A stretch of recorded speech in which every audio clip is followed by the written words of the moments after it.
your weekly view of young leaders taking big steps. This is Next Gen. Presented by PFI, home of Boo Daddy. We've been in and out of numerous agricultural education classrooms where we've been able to see students learn about agriculture firsthand. Now these same students are taking that learning outside of the classroom to a floriculture workshop. So Mr. Whitaker, you are no stranger to agriculture education. I understand 29 years in the classroom? That's correct.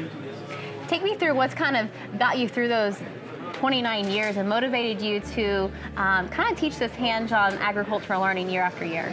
Well, that's the great thing about what we're doing today, teaching kids hands-on learning. They're going to remember it better. Not to mention, it's just simply more practical. When they get out of school, they can use those things. And ultimately, that's what we're about. We're trying to prepare these kids for at least an entry-level position in an ag industry somewhere. Well, we're here today at a workshop, floriculture workshop, leading these kids into a career development event that's going to be taking place throughout the spring. Take me through what is a career development event? Well, they hold several different career development events. As you mentioned, this one is floriculture, but obviously kids learn different aspects of the contest. In today's contest, they have an identification portion. And that's what we have here today. Mm-hmm. There's other parts to the contest, but the idea behind the career development events is that they learn some practical knowledge that they could use in a career when they're no longer in high school. And of course, the high school students, a lot of them like the competition aspect of it as well.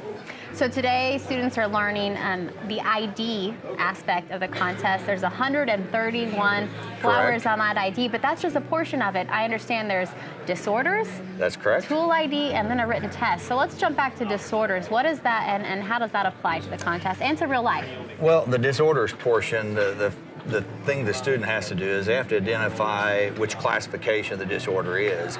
Is it an insect, pest, or mite problem? Mm-hmm. Is it a disease, or is it a nutritional problem? And so they would identify that. Then they would identify what the disorder is. Then they have to identify what a cultural control method for that disorder would be and what a chemical control method for that disorder would be. So if a student that learns that, if they get an entry-level position in a greenhouse, maybe as a grower or assistant grower, then they'll be able to walk through and recognize that, hey, this particular crop in the greenhouse has one of these issues, and what do we need to do about it? Mm-hmm. So tools are another aspect of the contest. You know, they're identifying the things that they use each day in a greenhouse, in a nursery type.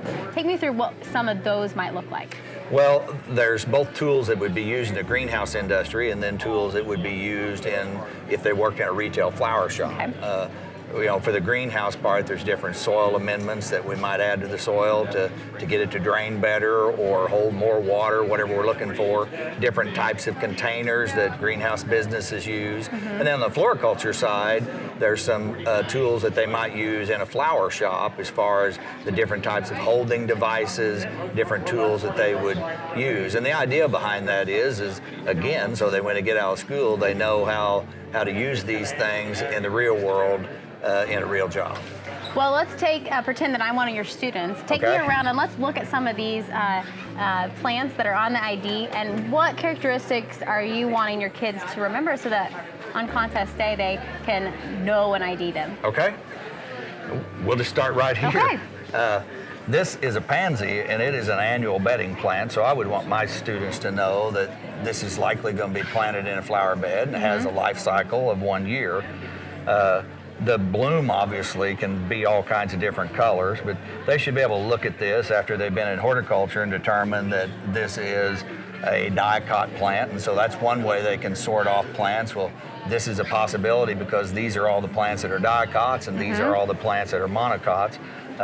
So they need to learn the leaf shape and the veination type, and so I would tell them that that's the things they need to look for on the pansy. And so when they're done, they should know that this is an annual bedding plant, that it's a dicot, and then oftentimes I'll pull leaves off and just give them a leaf test, because if they can get the leaf, they can get the whole plant. And, The foundation of the plant. Yeah, and I tell kids all kinds of little things to help them remember them. They come up with things too, but I tell them this kind of looks like an old antique soap dish that your great grandmother might put on her bathroom sink, and that tends to they tend to helps remember that. remember. Yeah.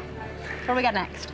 This is a wandering Jew, and it would be one that would be used in a hanging basket, where this is an annual bedding plant. This one would be considered a foliage plant. And I mean, students ought to see that it kind of vines out, and most of the time they would market this particular thing in a hanging basket. So they'll recognize, or should start recognizing, the difference as far as what is a bedding plant, what's a cut flower, what's a foliage plant, what's a flowering plant, etc. And this is a small cutting of the wandering Yes. Jew. They have to know, being able to idea all stages of that plant's life, correct? Yeah, absolutely. And sometimes when students do that, if you, for example, if I have a plant at home that's a lot larger or a lot smaller, that's something they have to get past. But if they'll learn those identifying keys, most of the time they'll get them right. This one is a primrose, and it is obviously a flowering plant.